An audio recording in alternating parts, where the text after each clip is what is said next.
Effect ఇంకా ఇండస్ట్రీపై కనిపించడం లేదు కానీ ఎలక్షన్ ఎఫెక్ట్ మాత్రం స్పష్టంగా కనిపిస్తోంది. అందుకే కొంతమంది హీరోలు మాత్రమే సెట్స్ లో ఉంటే మిగిలిన హీరోలు మాత్రం రెస్ట్ తీసుకుంటున్నారు. మరి ఆన్ లొకేషన్ లో ఉన్న వాళ్ళెవరు? షూటింగ్ కు అందుబాటులో లేని వాళ్ళెవరు? అసలు ఏ హీరోల షూటింగ్స్ ఎక్కడ జరుగుతున్నాయి?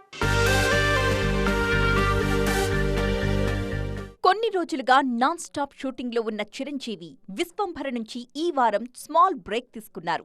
ఇక కల్కి షూటింగ్ శంకరపల్లిలో జరుగుతోంది. నెక్స్ట్ షెడ్యూల్ RFCలో ప్లాన్ చేసుకున్నారు నాగాస్విన్. మారుతి రాజాసాబ్ కి కూడా డేట్ ఇచ్చారు ప్రభాస్. ఇక Nithin, Venky Kudumula Robin Hood shooting నాంపల్లిలో జరుగుతోంది. అల్లు అర్జున్ పుష్ప 2 షూటింగ్ వైజాగ్ పోర్ట్లో 2 రోజులు మాత్రమే జరిగింది. తాజాగా ఈ చిత్ర షూటింగ్ RFCలో జరుగుతోంది.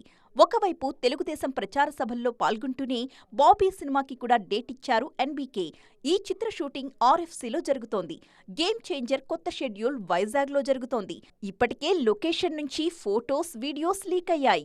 నాగ చైతన్య తండేల్ చిత్ర షూటింగ్ BHELలో జరుగుతోంది. అక్కడే పాకిస్తాన్ జైల్ సెట్ కూడా వేశారు. అదే BHELలో నాని సరిపోదా శనివారం కొత్త షెడ్యూల్ జరుగుతోంది. అలాగే శర్వానంద్ హీరోగా సామజవర్గమన ఫేమ్ రామ్ అబ్బరాజు కాంబోలో వస్తున్న సినిమా షూటింగ్ కోటిలో జరుగుతోంది. దీంతో పాటు మనమే సినిమా కూడా చేస్తున్నారు శర్వా.